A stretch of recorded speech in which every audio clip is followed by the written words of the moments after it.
Sorry, boy, but his captain's got to teach his men what happens to those what crossing. Captain's got to teach stuff. What up, gangsters? Good morning from the Batcave. It is Friday, September 10th, 2021, and I had some thoughts on my mind about good and evil. I have been spending more time talking to unbelievers and liberals and people who just have a totally different worldview perspective, and really trying to unravel the insanity of postmodern thinking when it comes to things like morality and good and evil. And the world is devolving, not evolving, but it's devolving to this state where what is good, what is evil, what is right, what is wrong has some basic foundational principles that are forming. They didn't always exist, but they're forming. And what they really are they're short-sighted perspectives on the cost and consequence of our choices. Really what it is pragmatism. So the world is evolving to a pragmatic idea of where good and evil come from. And unfortunately, the Bible and biblical truth and true truth is unbelievably pragmatic because it deals with the death and eternal life, which everyone has to deal with. There was never a virtue outside of pragmatism that God had in mind. Now, what God had in mind for pragmatism is wrapped up in saving you from harm, and that harm comes from Him because He's going to harm evil. That's what it's going to be.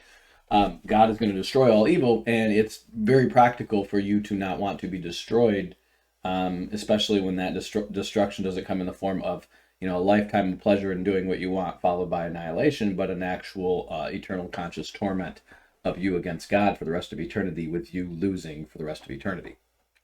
But that is the result. That is what God has sent Christ to save you from. That's why God gives us the revelational knowledge of truth. That's why He had mankind with a single rule to begin with, which was don't eat from the tree of the knowledge of good and evil. So I want to talk through something that's really complicated, and this is probably going to be a series, and I'm just going to call it On Good and Evil, because I really want to get down to some basic concepts of what is good and what is evil, and why, and then what God's heart is behind that, and then what His scriptures say about that, and then kind of tie that into how a Christian versus a non-Christian or an atheist or a postmodernist or maybe even someone of another religion might think. Surprisingly, we all fundamentally want the same things because those desires are actually wired into our being. God gave us those desires. And those desires are fundamentally good, but we are deceived about how to get them in a lot of cases. And so we go about trying to get them in a way that is short-sighted and self-destructive and also destructive to others, which means God has to deal with that.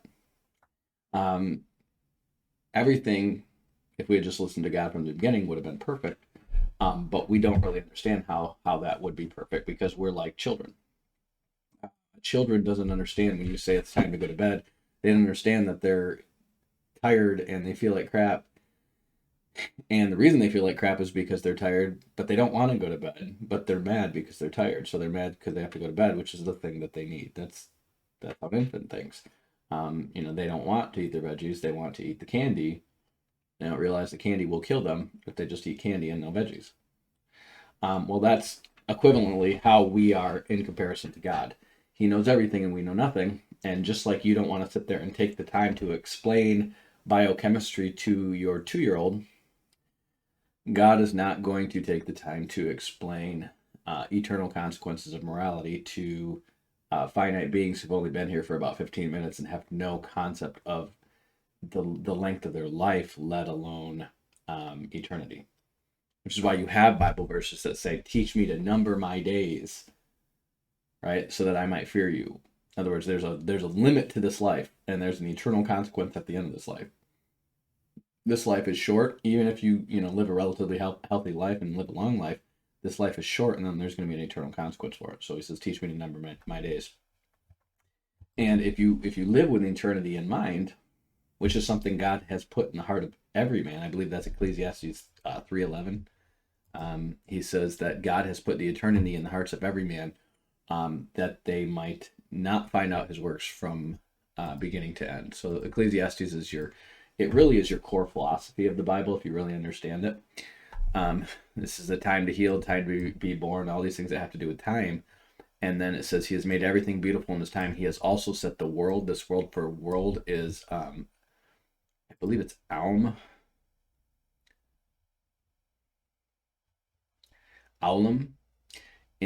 in their heart, so that no man can find out the work of God that God maketh from the beginning to end.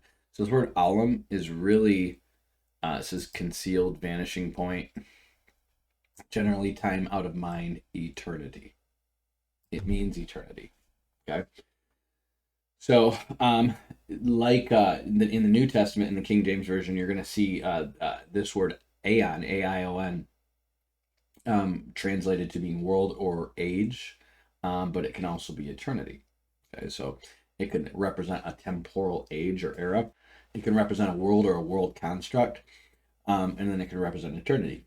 So, as we're dealing with the construct of time and eternity, that is God's basis for his moral choosing. See, we think God is arbitrary in his moral choosing, his right and wrong. And the thing is he's not. He is extremely practical and extremely pragmatic and kind and good and loving in his moral decisions and what's right and what's wrong. The problem is that we're short-sighted, and like children, we say, well, why can't I? Why can't I have candy for breakfast, lunch, and dinner? You don't know. I like candy. I feel fine when I have candy. I feel good when I have candy. I feel better when I have candy. I'll even behave myself better if I get candy. And we have no idea what diabetes is as a child and how it kills you. Sugar is meant to be part of our diet, not the whole thing. Like a lot of things. There's a lot of things we can have some of, and it's fine. There's a lot of things we can have in time and in place, and it's fine. But if we have it all the time, it's not fine. And that's why the context of teaching this aulam to people is to say, hey, there's a time for everything. There's a time to be born and a time to die. There's your starting point. There's a time to be born and a time to die. He's on your way to teaching you about eternity. And he says there's a time to be born and a time to die. There's a time to plant and a time to pluck up that which is planted. There's a time to kill. Look at that. There's a time to kill and a time to heal. A time to break down, a time to build up. A time to weep, a time to laugh, a time to mourn, a time to dance, a time to cast away stones, a time to gather stones, a time to embrace, a time to refrain from embracing. There's an intentional time and there's an appropriate place for all of these things. You're saying there's an appropriate place to kill? Yes, there's an appropriate place to kill. Deal with that. There's an appropriate place to kill. When you've got somebody who's so evil, they're not going to stop. They're not going to change. They're not going to start harming people. You got to get rid of them. You got to put them down. There's a time to kill your horse to put it out of its misery because it's broken its leg and it will never be able to walk right again. And it's just going to suffer forever. So, yeah, there's a time to kill. There's a time to heal. And all these things are relevant. And then it says there's a time to get and a time to lose, a time to keep and a time to cast away. There's a time to rend or tear, and there's a time to sow. There's a time to keep silence, and there's a time to speak. There's a time to love and a time to hate. You mean there's an appropriate time and place to hate? Yes, there's an appropriate place and time to hate. God hates evil. And he is going to spend eternity pouring out his hatred on evil towards those who choose to adopt fully evil as their eternity. They're going to choose evil, and God's going to choose eternity of hating them because of that choice. It's a time for war and a time for peace. What profit has he that worketh in that which he laboureth? I have seen the travail which God has given to the sons of men to be exercised in it. He has made everything beautiful in his time. So if we just surrender to God's construct of time and a time for this and a time for that, it's all beautiful. It's like this amazing, beautiful story. And we think about these, great stories that we've been told, when we look at things like books and movies and stuff like that, and there's good and bad things that happen in them. And even with the bad things in them, it makes the story beautiful. We don't just have a story where, these two people fall in love and there were no obstacles whatsoever and they lived happily ever after the end. Wow, that was interesting. Boring, but it was interesting. No, you see fears, and you see doubts, and you see drama, and you see suspense, and you see all these other things to make that beauty of that, falling in love and living happily ever after, um, more beautiful, to make you appreciate how good it is, and the struggle to get to it, and the struggle to find that happiness. And we can see that in stories and go, okay, we understand that. Well, what's wrong with that in God's story? His story, not her story, but his story. It's God's story. God's a he. He chose to represent himself as a he, and it's his story. What's wrong with that in history? And the answer is there's nothing wrong with that in history. It's too complicated for much of us to behold, and sometimes we look at others and we say that's not fair, and I should have this and they should have that, and we want to be God, and we want his story to be our story, which is where her story comes from, because they think his story means male's story versus God's story. No, history is God's story. Okay, and history is what really happened and why it really happened versus our stupid interpretation of why it happened. He says, so that no man can find out the work that God maketh from the beginning and end. So he set eternity in their heart. There's a time for all this, but he set eternity in their heart. In other words, we have an intrinsic knowledge of eternity that he has set eternity in our hearts. God has set eternity in our hearts so that nobody can find out the work that God makes from the beginning to end. Why? Because beyond time, beyond everything that we can see in history, beyond everything and history is not just human recorded social history. That's what a lot of people think history is. No, history is the archaeological record, the geological record, the radiometric record, everything. That's why we have all this record of the universe having a beginning. It's everything that bears record to time is history. So what we might say is the evidence for the Big Bang, that bears record of history. Now you can interpret that history in different ways. Did that happen 6,000 years ago or 16 billion years ago? Well, you can interpret that history, but the evidence, the actual data that we have, that's part of history. Prophecy is part of history. It's just history that hasn't happened yet. But beyond that, there's a thing called eternity. We know intrinsically, somehow we know that there's a history. There's something beyond history. There's something beyond this timeline that we live in, and that's called eternity. And somehow that's more real and supports history because history can't exist without eternity. You can't have a beginning unless something caused that beginning. And so we come to understand through that, and that's backed up. That's the special revelation that God gives us, and that's backed up by the general revelation that we can discover for ourselves through the physical laws and through theoretical physics and science and stuff like that. That there is something beyond time. Space-time is a construct with limitations, and there's something beyond those limitations. And we understand that we call it metaphysical, which basically means beyond or after the physical. That's what metaphysical means. The word in the Bible, meta means either with or after. So after the physical or beyond the physical is the metaphysical. And so we might call that the supernatural. Metaphysical and supernatural are two ways of saying basically the same thing. Super means uber or over or beyond. That word in Greek is hupo, uper, super, beyond physical, beyond the natural. The natural and the physical are basically the same thing. The natural, material, physical universe. There's something beyond it. And that's eternity. And we know it instinctively, which is why we go about looking for it. We probe to the ends of everything that we can see, and we just know there's something beyond it. And that's why our sciences keep trying to go beyond it. If we could find a wall to the universe, we would try to get to that wall and try to break through it, because we just know there's something on the other side. We don't want to meet what's on the other side. They actually made a movie about that. We actually made this movie called Event Horizon, and most people, it's a 1997 movie. Most people don't understand it, but there's actually a very thorough biblical truth to this movie.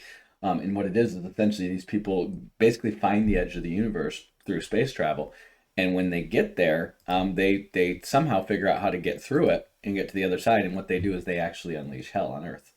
Okay, well, what is outside our universe? And the answer is God. The Bible's very clear that we exist, we live inside of God. It says, in him we live and move and have our being. It says, God stretches forth the heavens. So if you can imagine God, within him, who is infinite, he is expanding the heavens, as he stretches forth the heavens like a tent for the earth to dwell in. So the expansion of the universe, if you were to look at it, there's these models that we have of the expanding universe, and we try to put that out as well as we can understand it with the data, and what we end up with is a model that looks a lot like a tent being stretched out for the earth to dwell in. The earth is somewhere around here, and this would be basically the Big Bang, and the expansion of the universe seems to be like a tent in all our models, no matter how they do it. They usually are going left to right because that's how we represent linear time. But sometimes they're upside down, sometimes they're right side up, but it's always the model of a tent. There's your top, there's your bottom, there's your tent. And the Bible says that God stretches forth the heavens like a tent for the universe to dwell in. So we come up with something that looks remarkably like a tent or a teepee. And the answer is because it is. That's what the data suggests. That's what the history, the empirical data suggests, is that what the Bible says is true, that God stretches forth the heavens like a tent for the earth to dwell in. Now, he doesn't just say this once. He doesn't just say this once in the Bible. This is the oldest book in the Bible, Job here. Okay? He stretches out his hand against God. He stretcheth out the north over the empty place, and he hangeth the earth upon nothing. Okay? Now this is a shepherd. This was apparently understood by men. Job was a guy who lived to be about 250 years old total. By this time he writes this, he's about 100 years old when he says this. And when he's saying this, when this is being said, you have to understand, Job is having a debate with his friends, and his friends are probably all younger than him. And Job is this guy who's over 100 years old, and his life's turning to crap. And these guys are just arguing about God and about how God does things and about why Job's in this crappy situation. And Job makes this point about God, and he says,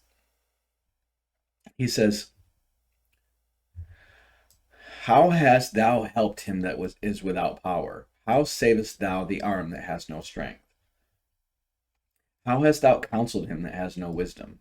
How hast thou plentifully declared the thing as it is? To whom hast thou uttered words, and whose spirit came from thee? Dead things are formed from under the waters, and the inhabitants thereof. Hell is naked before him, and destruction has no covering. So hell, this word is actually Sheol, or the grave. He stretches forth the north over the empty place, and hangeth the earth upon nothing. So they understood, excuse me, I'm ruining this here.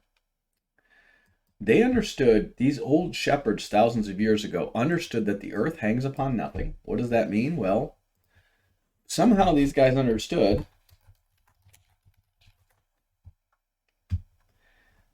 that the earth is out there floating in space. And then if you go straight north from the earth, what you have is you have the top of this expanding universe. That's the north. It's aimed at the north of the earth, and above it, you actually have a hole.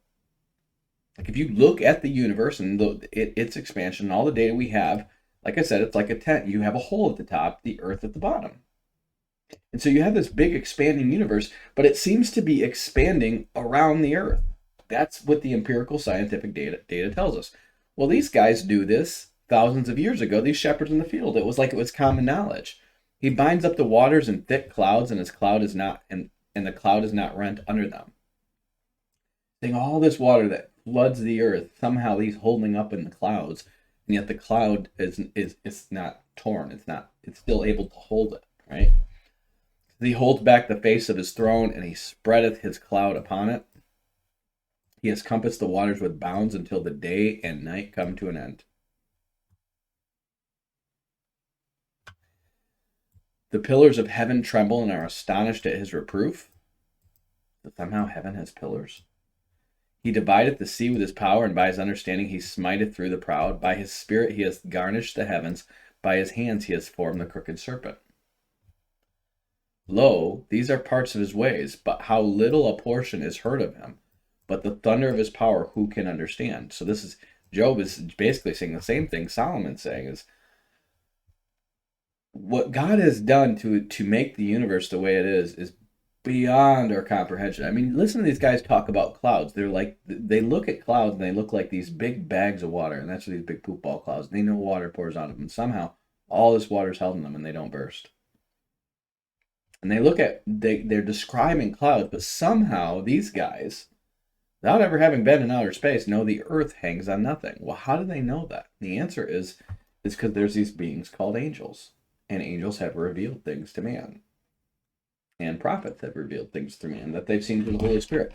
And so they can see things, they can visualize them and think about them and contemplate them, but they can't understand them. They know that the earth hangs on nothing. They know it. The earth is out there floating around in outer space, hanging on nothing. In fact, they even know that it's a circle. Because if you look, you'll find verse after verse. There's no verse that says the Bible's flat, but in fact, it says, he that sitteth upon the circle of the earth, and the inhabitants thereof are as grasshoppers, that stretcheth out the heavens as a curtain, and spreadeth them out as a tent to dwell in. How do these prophets know that the earth is there a circle? And he's saying God's looking down on this circle.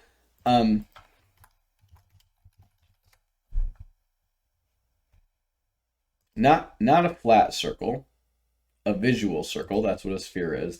There's no Hebrew difference between sphere and circle in terms of a word. There's just not a difference. Okay. So what do you see? You see a circle. Okay, and a sphere is just a three-dimensional circle. That's all it is. So they have the same words for sphere and circle. Okay.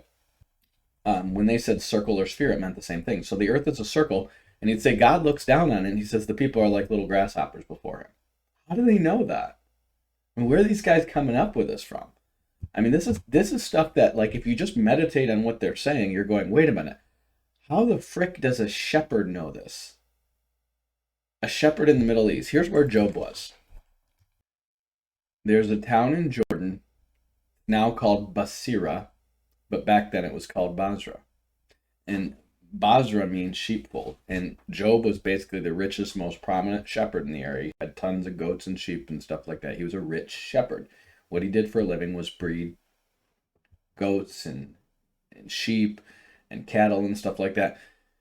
And back then, everybody's clothing was made out of wool. Sometimes they had stuff that was made out of leather, which was made out of cattle's hides. And then, of course, they ate the meat and they sacrificed the meat and stuff like that. So Job was a rich man. He reproduced this commodity that everyone needed. And he lived in this place called Basra. And this is Basra today. This is this town, and this is a Google Earth map, and this is this town of Basra he lived in.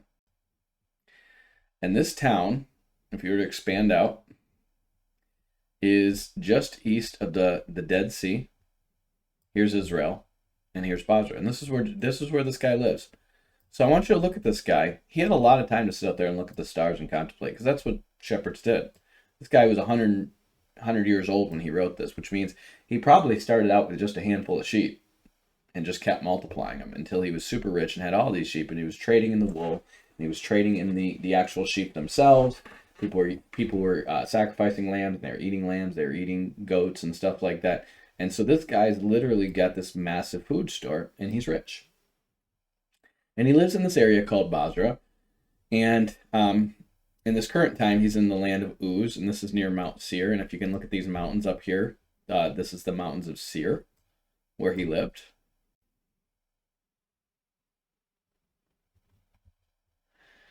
And this guy Job just somehow, this shepherd who lives out on these rocks in the middle of a desert, somehow knows that the earth, if you expand outwards, looks like this. And God looks down on it.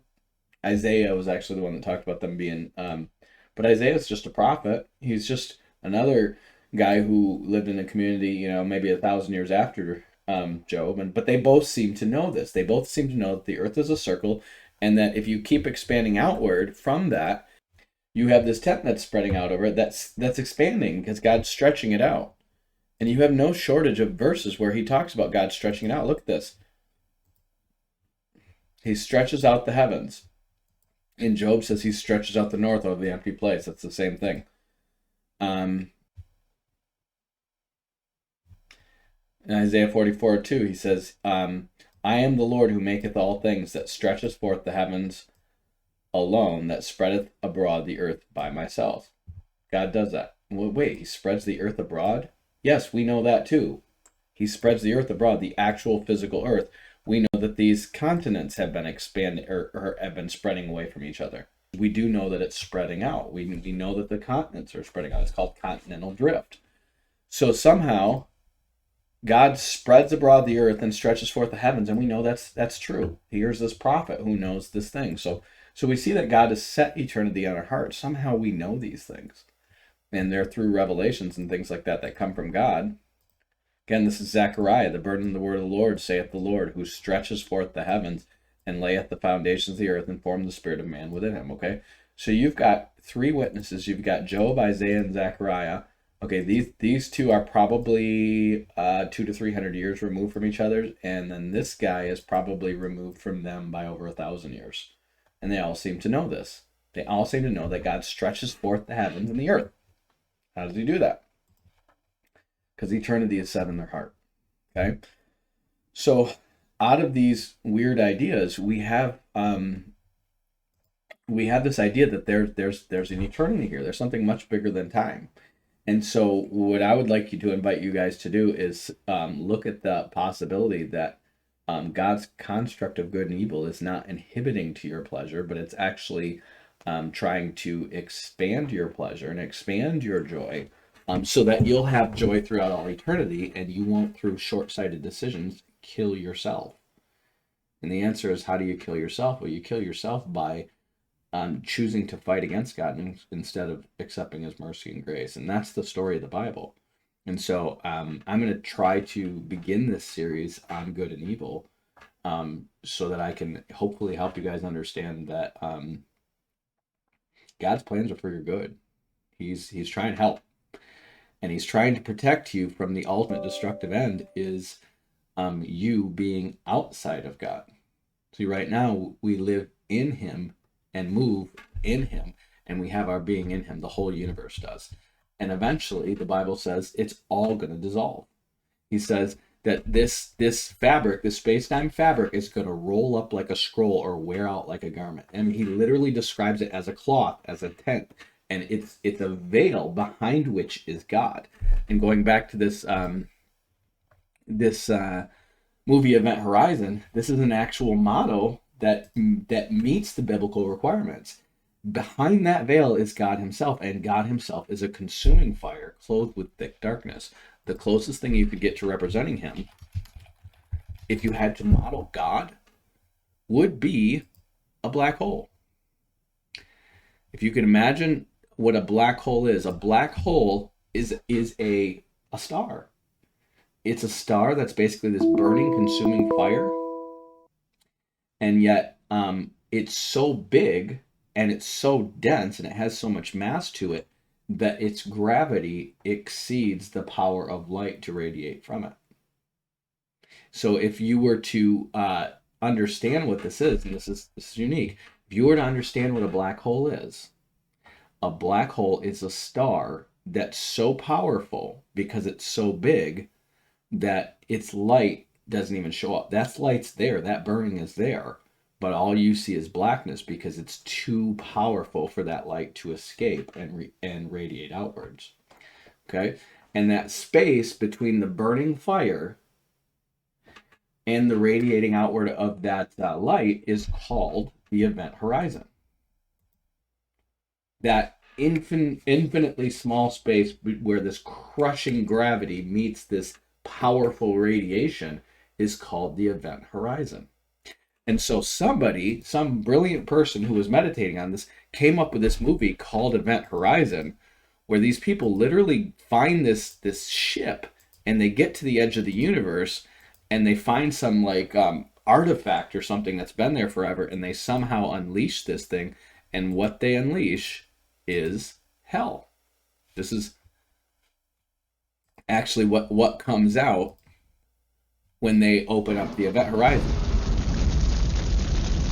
and you see these demons coming out of hell. Well, what they're doing is they're mixing up some mixed up ideas about what people think hell is, but there's an actual reality to what they're talking about, because on the other side of that wall is you meeting God.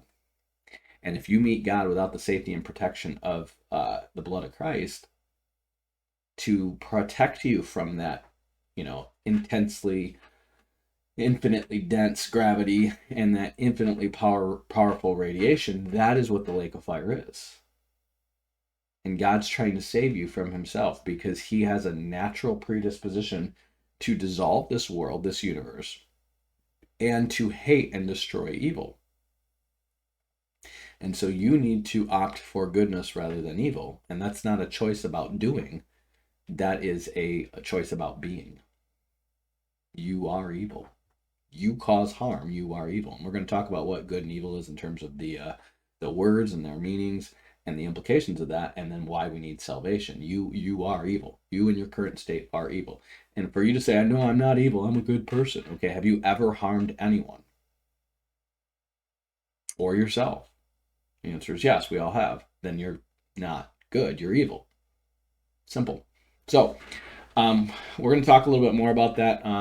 And then this is just kind of an intro, and hopefully you guys will get this concept from Genesis to Revelation. Hopefully that will kind of open your eyes to how you teach and how you explain the gospel to others. So hope you guys are blessed by this intro, and have a great rest of your day. Batman out. Peace. Peace, I'm out. I'm Batman.